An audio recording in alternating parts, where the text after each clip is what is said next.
the Bunzerelly Show.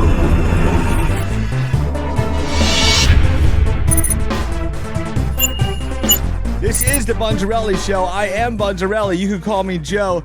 Out the gate, we definitely got a better view of everything going on with the movie from the full trailer. Doc Ock. When I first saw the first teaser, there was something. Now, I was amazed at the achievement of how they made him look younger. And, I was like, they just pulled him off. It's a little off, but I'm getting it. It's the age. Alfred Molina's a lot older. There was something from that first shot that they showed us to the shots we're getting now. Now, they kept that first shot, and it kind of looks the same. But the thing is, it's like he looks so much better in the other shots. So I don't know what the inconsistency is, or they kind of developed the shots better and made it work better. But he definitely looks a lot better and a lot more consistent with the character. I also noticed that they're kind of still going along with the theme of Doc Ock's redemption, which is cool because I didn't want to get back to the thing where like everybody wants to straight up just fight Spider-Man. It's all a bunch of bad guys. So I'm also liking seeing like the point of view from Doc Ock, and like a lot of these bad guys are going to have their different perspective on things. I don't know exactly what Sandman's perspective is supposed to be because the idea is they all died fighting Spider-Man. Sandman didn't. I don't know what his beef is.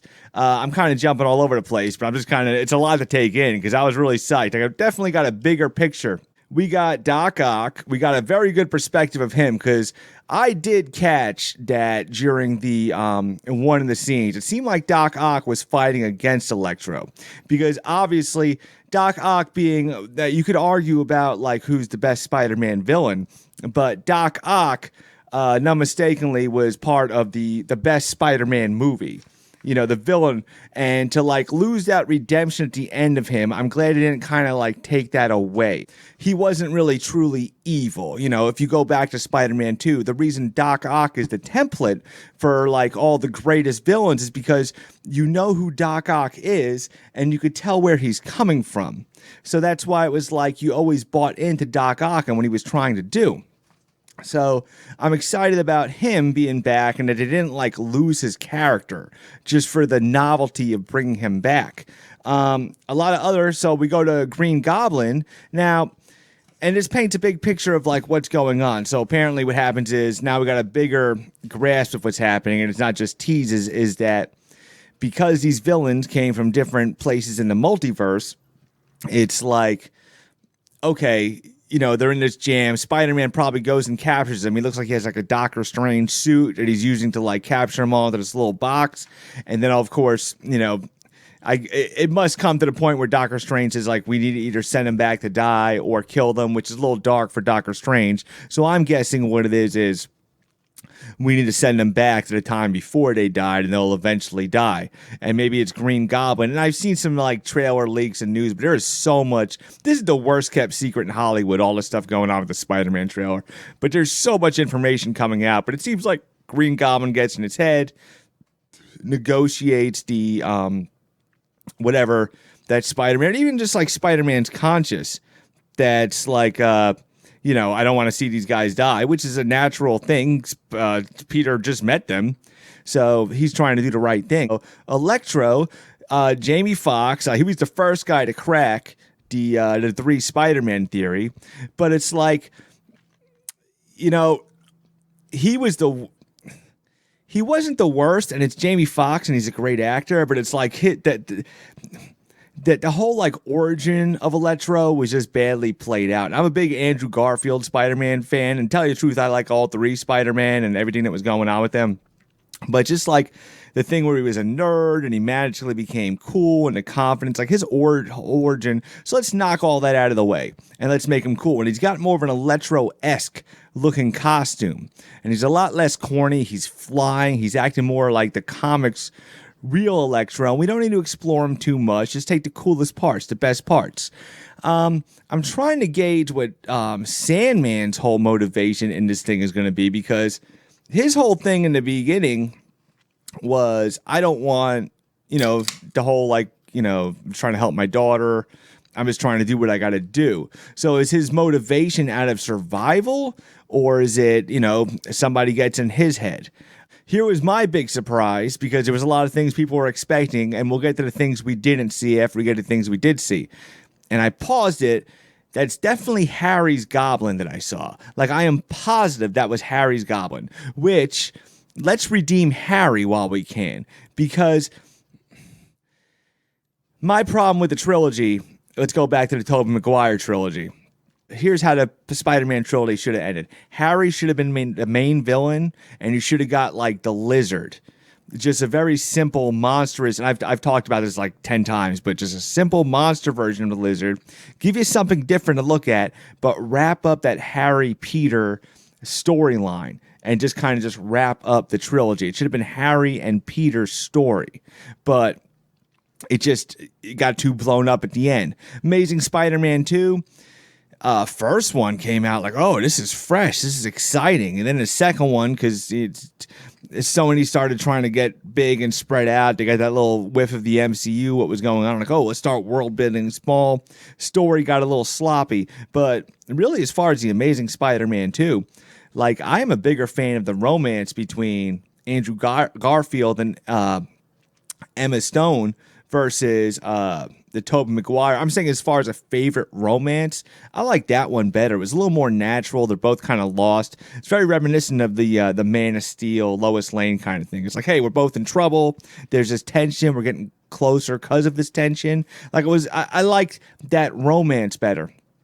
But going back to the movie, so James Franco, now you have a little chance just to tie up, just to kind of bring him back into where we got lost in the third Spider-Man movie and make it right, make it a little tighter. Give him a little, maybe redeem all these movies and all these characters. My whole theory behind this thing, and now that's starting to change too.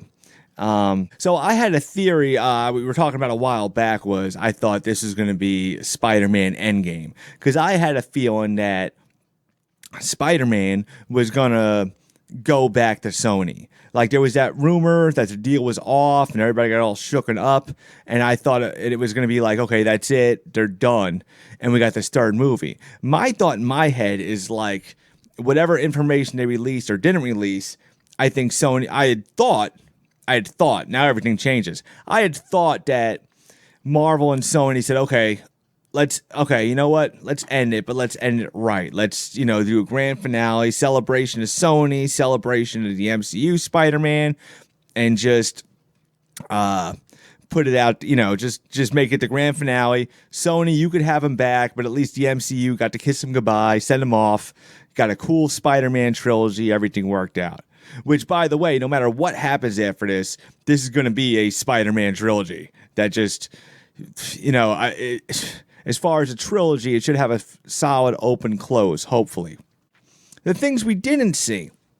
So, we didn't see Venom. We know Venom's coming from the end of Venom's movie. I kind of like that better because we got the tease from the end of Venom. So let's save that surprise. Yeah, Omar in the chat room on Facebook saying he thought he'd see the other Spider-Man. Well, so now here's the deal. There's something to be said about secrecy. Okay, so if you remember when we first saw Endgame, the first Endgame trailers that came out, we didn't see anything. We saw the first 10 minutes of everybody being sad, and that was it. Now, when the movie was out in theaters, we started seeing more pieces of the puzzle and seeing more and more, like when it was a week or 2 weeks out. So the thing is I know how Marvel likes to play ball. I also know how Sony likes to play ball, which gives credence to the story again, that there was a little dispute of Sony probably wants to show them. Marvel probably doesn't. Do you remember how many surprises we got when we saw Avengers Endgame? We didn't see nothing coming.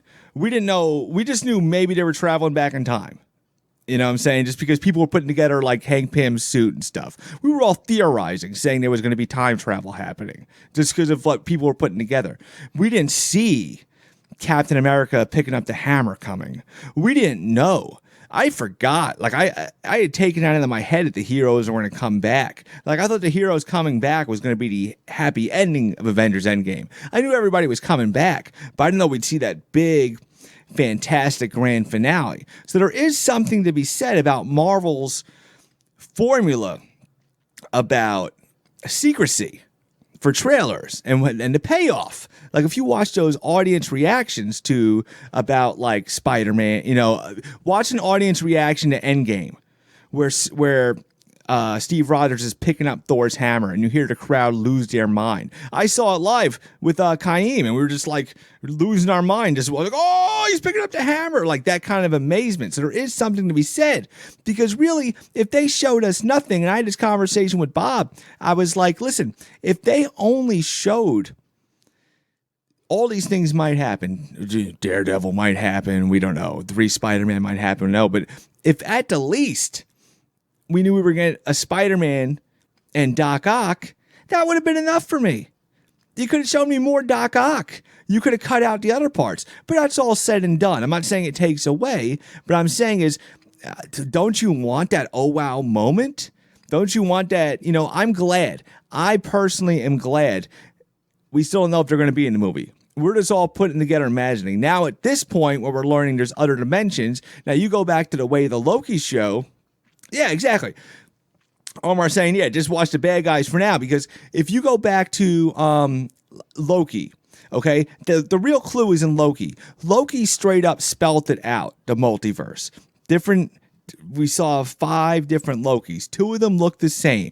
Different things happen. Asgard. Oh, what happened to you? This was all a setup. A prequel for the multiverse. Show us the rules. Show us how it works. That's how I took it. Okay? So Toby and Andrew are out there. Doc Ock said, you're not Peter. Now we got that. Okay, so we see Doc Ock's motivation and they have to fight and everything. So we're getting that, where Doc Ock's kind of in this neutral role, which I still like.